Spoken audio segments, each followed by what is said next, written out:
Assalamualaikum warahmatullahi wabarakatuh. Sobat RH sekalian, jumpa lagi kita di channel yang keren ini. Keren cadas. Demokrasi tanpa hukum itu akan anarkis, tapi hukum tanpa demokrasi itu akan otoritarian ya. Jadi harus imbang. Itulah yang namanya prinsip demokrasi dan prinsip nomokrasi. Nah, kalau kita bicara tentang pencalonan Gibran Raka Buming Raka yang katanya sudah mulai dielus-elus oleh Gerindra, entah benar entah enggak, kok bisa begitu padahal sangat kontroversial persyaratan usianya. Bahkan beberapa pakar hukum seperti Jimli Asidiki, Titi Anggraini ya, termasuk saya sendiri mengatakan putusan MA itu tidak boleh diterapkan karena bersifat diskriminatif terhadap calon-calon perseorangan yang tidak bisa maju dengan menggunakan persyaratan baru tersebut. Kepercayaan diri Kaesang misalnya mengatakan yang paling penting adalah kinerja setelah terpilih dan lain sebagainya. Apa iya ya? Kalau kita bicara mengenai mengenai kepemimpinan itu nggak bisa kepemimpinan diciptakan oleh semalam saja. Harus ada track record. Selama ini everything is okay karena bapaknya penguasa.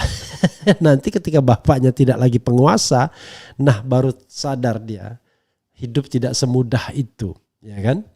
Jadi sahabat era sekalian, kita harus paham ya kepemimpinan itu seperti apa. Tempo Jakarta, Ketua Umum Partai Solidaritas Indonesia PSI Kaesang Pangarep kembali menanggapi isu dirinya menjadi calon wakil gubernur Jakarta mendampingi Anies Baswedan. Kaesang kini mengatakan dirinya beda dengan Anies setelah sebelumnya pernah menyatakan tak masalah jika menjadi pasangan untuk menjadi bakal calon petahana itu di Pilgub Jakarta 2024. Pernyataan itu disampaikan usai melaksanakan sholat Jumat di Masjid At-Taqwa Gedung Dakwah Muhammadiyah. Luar biasa ya. Senin Jakarta Pusat pada Jumat 21 Juni ya, bertepatan dengan hari ulang tahun bapaknya. Kaesang didampingi sejumlah kader PSI dalam kegiatan tersebut. Saat ditanya soal wacana dirinya menjadi calon wakil gubernur mendampingi Anies, Kaesang mengaku belum melakukan pembicaraan dengan kubu mantan calon presiden 2024 tersebut hingga sekarang. Selama ini belum ada komunikasi, kata putra bungsu Presiden Jokowi ya. Kaesang kemudian melengkapi pernyataannya dengan menyebut dirinya dan Anies memiliki perbedaan. Tapi sekedar info saja ya buat teman-teman semua, dan saya kira sudah tahu Pak Anies sama saya ini kan beda, kata Kaesang. Ya jelas lah. Ya, bedanya di mana? Di value. Ya kan? Satu ya, membangun karir politik karena kekuatan sendiri, ya kan? Yang satunya membangun karir politik dengan kekuatan bapaknya yang kebetulan presiden. Ya sederhana kan, beda pasti. Namun Kaesang tidak memberi penjelasan soal perbedaan apa yang dia maksud. Ya, satu levelnya sudah internasional, satu lokal pun belum terlihat. How come kita mau melihat ya kan? Harus ada pengalaman yang signifikan sebelumnya.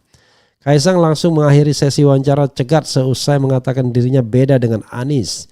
Dia kemudian berjalan meninggalkan wartawan yang ada di lokasi dan hanya diam saat diminta menjelaskan perbedaan yang dia sebut.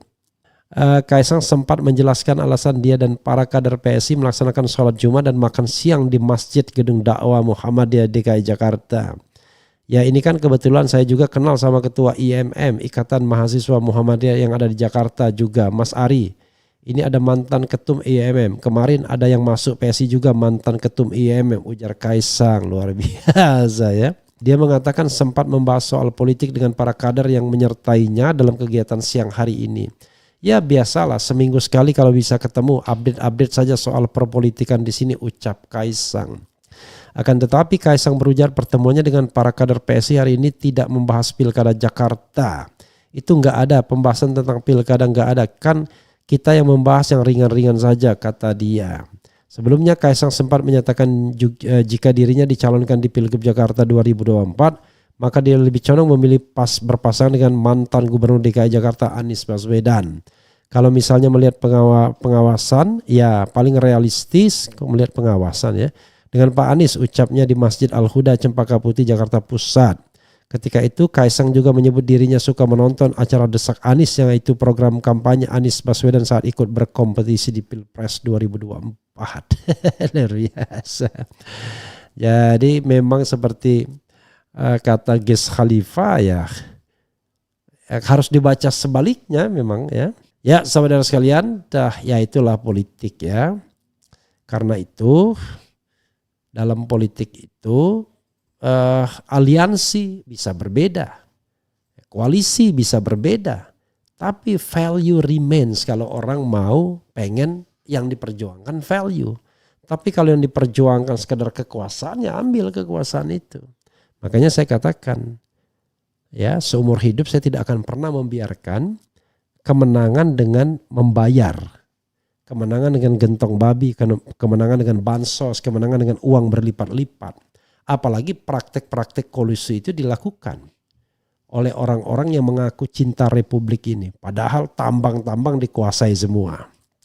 Ya, itu yang menjadi persoalan. Kemarin Faisal Basri ya mengungkapkan soal ekspor atau impor, kalau dari Cina impor, ekspor biji nikel yang tidak dicatatkan karena ada larangan ekspor dalam kurun waktu 2020-2022, ya, melibatkan orang yang dekat dengan kekuasaan dan pejabat publik.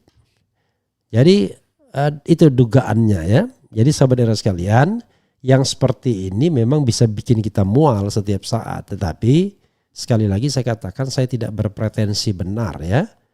Kalau misalnya ini kritik, ya anggap sebagai sebuah alarm. Kalau merasa benar juga tidak. Harus need clarification. Tapi jangan sampai tidak ada orang yang ngomong ini.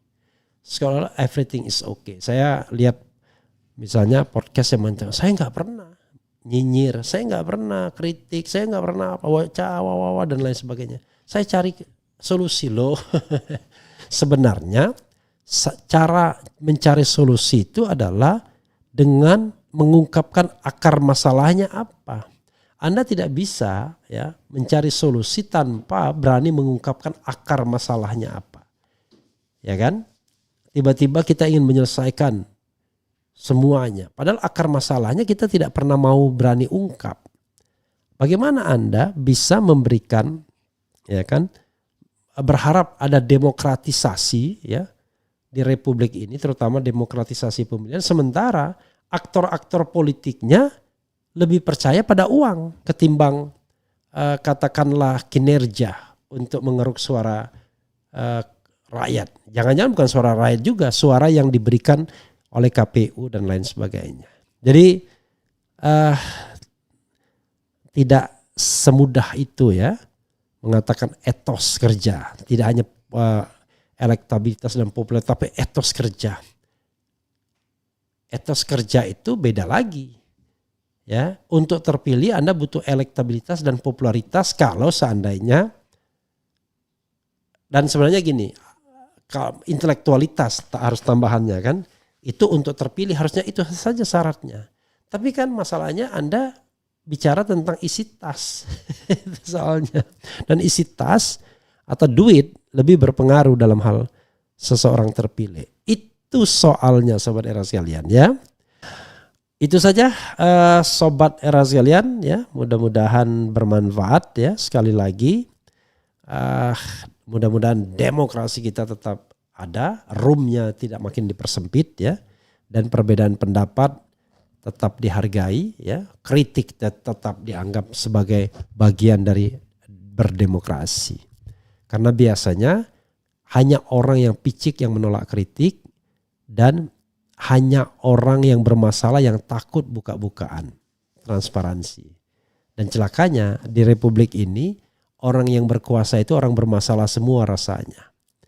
Ya, terutama 3 kata ini, KKN. Korupsi, kolusi, dan nepotisme. Wassalamualaikum warahmatullahi wabarakatuh. Keren. Cadas.